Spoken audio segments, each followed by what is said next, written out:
Na cidade alagoana de Murici, residia o casal Félix e Rosa Amélia da Silveira. Rosa Amélia era doméstica do lar e Félix era tenente da Guarda Nacional. Nesse lar, no ano de 1883, em 26 de janeiro, nascia um menino que recebeu o nome de João Augusto da Silveira. Esse menino não teve a alegria de conviver muito com o pai, que faleceu quando João contava apenas com 3 anos de idade. Não desfrutou da companhia do pai, não pôde brincar com ele nas calçadas da rua de Murici. Tendo mais 5 crianças sob sua tutela, Dona Rosa decidiu mudar-se para o estado de Pernambuco. Foi residir na cidade de Paulista, próximo de Recife, porque ali havia a possibilidade de trabalho aos filhos mais velhos na fábrica de tecidos que tinha o nome de Tecelagem Paulista. João Augusto cursou o primário em Paulista. Foi aluno aplicado aos estudos e bem comportado em classe. Seus professores, Alfredo, Agostinho de Melo, Joaquim Ribeiro e Padre Emídio, tinham o costume de visitá-lo em casa. Padre Emídio teve o desejo de encaminhá-lo ao seminário católico para ser preparado para o exercício do sacerdócio romano. Mas como os planos de Deus para João não eram os mesmos do referido padre, nada deu certo nesse sentido. A partir desse ponto, o aperfeiçoamento do conhecimento de João veio de uma educação autodidata, o que foi peça-chave para o principal marco de sua estrada. A mão do Eterno estava sobre a vida dele e o conduziria ao futuro, segundo a vontade de Deus. Em 3 de agosto de 1909, Dona Rosa resolveu mudar-se para São Luís do Maranhão. Nessa ocasião, os planos de Deus começaram a se revelar e a se desenvolver na vida daquele jovem. No horário do almoço, João dispunha de 1 hora e 40 minutos de repouso. Ao lado da casa onde tomava refeição, morava uma família cearense com a qual fez amizade. Assim, nos períodos de folga, passou a frequentar a casa dessa família. Certo dia, percebeu sobre a mesa um livro que lhe chamou a atenção. Pegou-o e leu o título impresso na capa: Bíblia Sagrada. Começou a ler com grande interesse e curiosidade.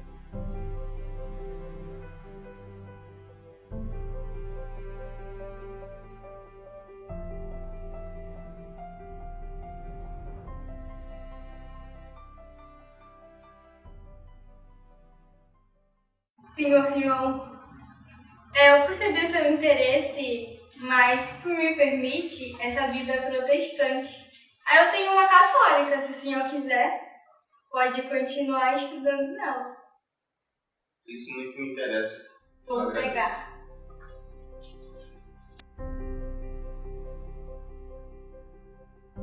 Aqui está. Obrigado. João então passou a estudar durante a semana a Bíblia protestante e aos domingos os livros católicos.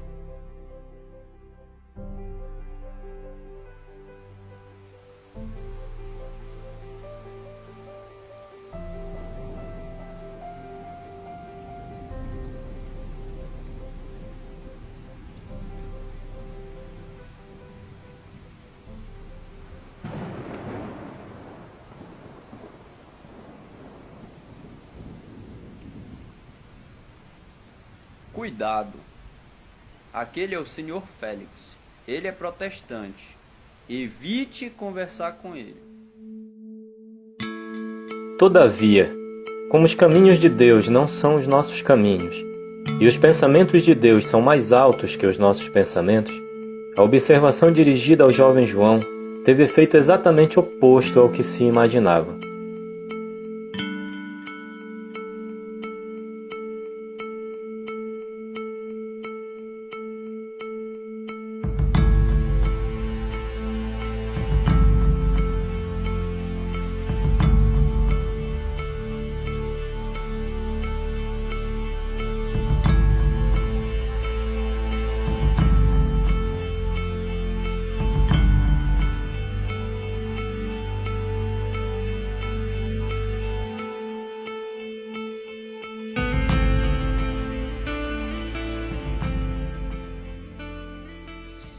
Senhor Félix, eu sou o João Augusto, Sou protestante.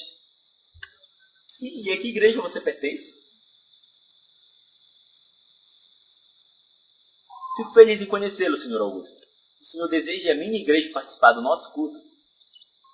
Aceito o convite. Agradeço de bom grado. Que bom! A sua presença será muito importante para nós. Será um prazer tê-lo conosco.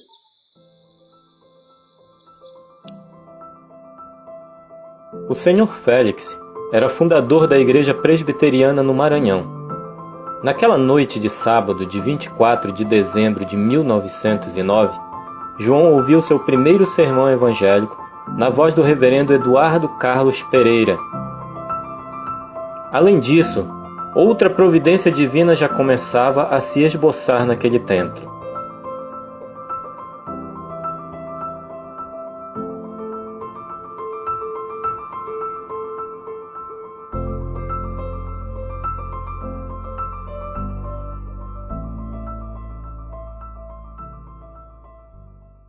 Espero que o irmão tenha gostado do culto.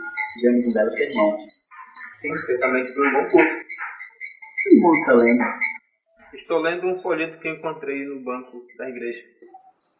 Caro irmão, este é um folheto sabatista. Agora, meu amigo, eu quero lhe dar um presente. Uma Bíblia Sagrada para você ler também na sua casa. Esse é o melhor presente que já ganhei na minha vida. Muito obrigado. Do Maranhão, a família Silveira retornou ao estado de Pernambuco no ano de 1910. Novas amizades surgiram, e um amigo chamado Sr. Bezerra o convidou a ir à casa do Sr. Medeiros, em Recife, onde assistiu seu primeiro culto na Igreja Adventista do Sétimo Dia. Aceitou a doutrina adventista e defendeu-a com ardor, especialmente a obediência aos 10 mandamentos da lei de Deus. Foi batizado nas águas no dia 30 de junho de 1912. Em junho de 1912, João Augusto participou de um curso de colportagem e trabalhou como colportor em Recife e no sul de Pernambuco. Em 6 de abril de 1914, casou-se com a jovem Marcionila Ferreira da Silva, e desse matrimônio nasceram 5 filhos: Jair, Otoniel, Junílio, Ozi e Divalda da Silveira. João Augusto foi convidado para substituir, por um período de 10 meses de experiência, um obreiro que havia sido transferido. Aceitou o convite. Passaram-se os 10 meses e ele continuou no ministério durante 11 anos. Em 1922, recebeu a credencial de ministro licenciado e ainda no mesmo ano foi consagrado ao ancionato, que equivale a presbítero, segundo a própria Bíblia Sagrada. Na Igreja Adventista do Sétimo Dia, permaneceu até 1928, pedindo seu desligamento do ministério da Igreja por motivos essencialmente doutrinários. Suas próprias investigações bíblicas levaram-no a aceitar a doutrina do batismo no Espírito Santo, com o dom de línguas estranhas, conforme ensina a Bíblia Sagrada. Em 9 de janeiro de 1929, recebeu carta de boa conduta nos seguintes termos: o fim da presente é certificar que o Sr. João Augusto da Silveira esteve empregado em nossa organização durante 11 anos, mostrando sempre boa vontade ao trabalho. É pessoa honesta e de toda a confiança, saindo de nossa organização por sua livre e espontânea vontade. Com o passar do tempo, João Augusto foi se apegando mais e mais à doutrina do batismo no Espírito Santo, atitude igualmente tomada por sua esposa.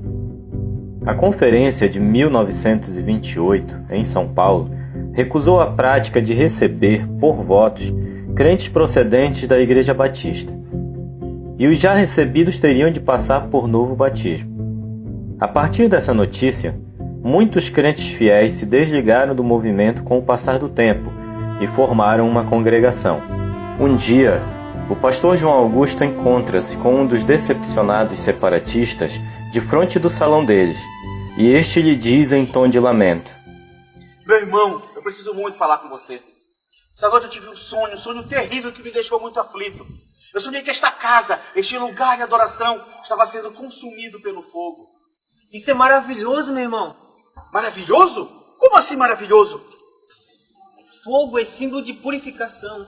Quem sabe Deus vai queimar a miséria espiritual que domina essas poucas almas que ainda restam neste lugar. Não sabemos exatamente quantos dias se passaram depois que essas palavras foram proferidas.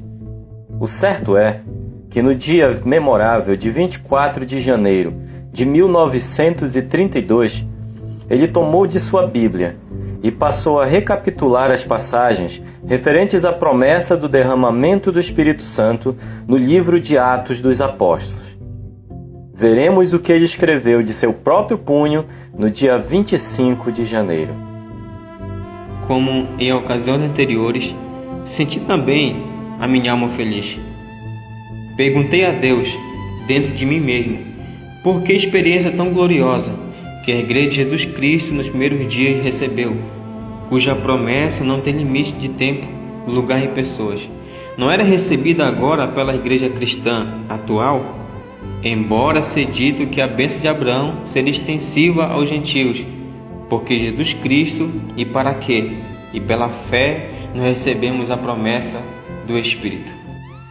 Nesse momento, algo de sobrenatural me impulsionou a entrar no meu aposento, o que fiz, e ali, ajoelhado, perto da minha cama, com as mãos e os olhos erguidos ao céu, pedi a Deus, como quem conversa com a maior confiança de um filho ao seu pai, que mutuamente se estimam, que alegrasse a minha alma e não me deixasse ser surpreendido pela morte em circunstâncias espirituais tão incertas.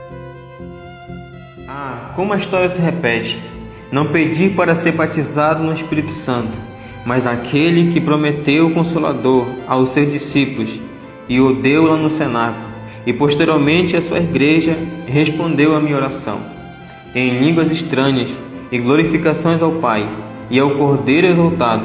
O Espírito Santo completou em meu ser a obra excelsa da Trindade. Possuído do gozo que experimentava meu coração, levantei minha adoração e glorifiquei a Deus pelo que havia recebido. Depois dessa ocasião maravilhosa, o pastor João Augusto levantou-se e contou o fato à sua esposa, que lhe disse: "Só posso crer no que você diz. E o que vai fazer agora?" A essa pergunta, ele respondeu: "Se eu pregava a necessidade do batismo no Espírito Santo, sem ainda o ter recebido, com maior convicção o farei agora."